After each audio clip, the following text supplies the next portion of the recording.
சென்னையில் பறக்கும் படை சோதனையில் வேன் ஒன்றில் 10க்கும் மேற்பட்ட AK-47 துப்பாக்கிகள் இருந்ததால் அதிகாரிகள் அதிர்ச்சி அடைந்தனர்.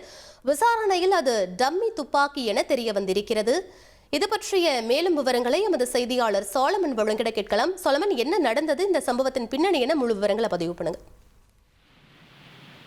தேர்தல் நடத்தல் விதிகள் அமலில் இருப்பதால தேர்தல் பறக்கும் படையினர் தீவிரமாக சோதனையில ஈடுபட்டு வருகின்றனர். குறிப்பாக நேற்று சென்னை அசோக் நகர் பகுதியில தேர்தல் பறக்கும் படையினர் வாகன தணிக்கையில ஈடுபட்டு வந்தனர். அப்போது அந்த வழியாக வந்த ஒரு வேனை மறித்து தேர்தல் பறக்கும் படையினர் சோதனையில ஈடுபட்ட போது அதுல 10 AK-47 டம்மி துப்பாக்கிகள் இருந்ததை கண்டு தேர்தல் பறக்கும் படையினர் அதிர்ச்சி அடைந்தனர். உடனடியாக இது குறித்து அந்த வேனை ஓட்டி வந்த ஓட்டுநரான மகேந்திரன் என்பவரிடம் தேர்தல் பறக்கும் படையினர் விசாரணை மேற்கொண்ட போதுதான் பல தகவல்கள் வெளியானது. குறிப்பாக அருண் மாதேஸ்வரன் இயக்கத்துல லோகேஷ் கனகராஜ் நடிக்கக்கூடிய DC என்ற திரைப்பட ஷூட்டிங்கிற்காக இந்த AK-47 டம்மி துப்பாக்கிகளை பயன்படுத்தியதாக அவர் தெரிவித்தார்.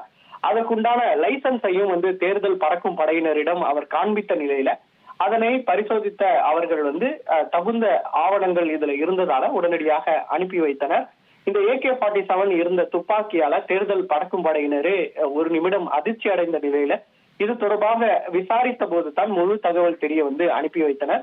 இந்த சம்பவத்தால அந்த பகுதியில சிறிது நேரம் பரபரப்பு நிலவிய நிலையில இது தொடர்பாக போலீசாரும் ஒரு விசாரணையை முடக்கிவிட்டுள்ளனர்.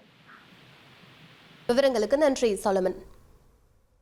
1,27,00,000 மனங்களை வென்ற தந்தி டிவி யூடியூப் சேனல். தவிர்க்க முடியாத தம்ப்நெயில்ஸ், கலக்கலான கான்டென்ட்ஸ். நீங்களும் இந்த குடும்பத்தில் இணைய இப்பவே சப்ஸ்கிரைப் பண்ணுங்க.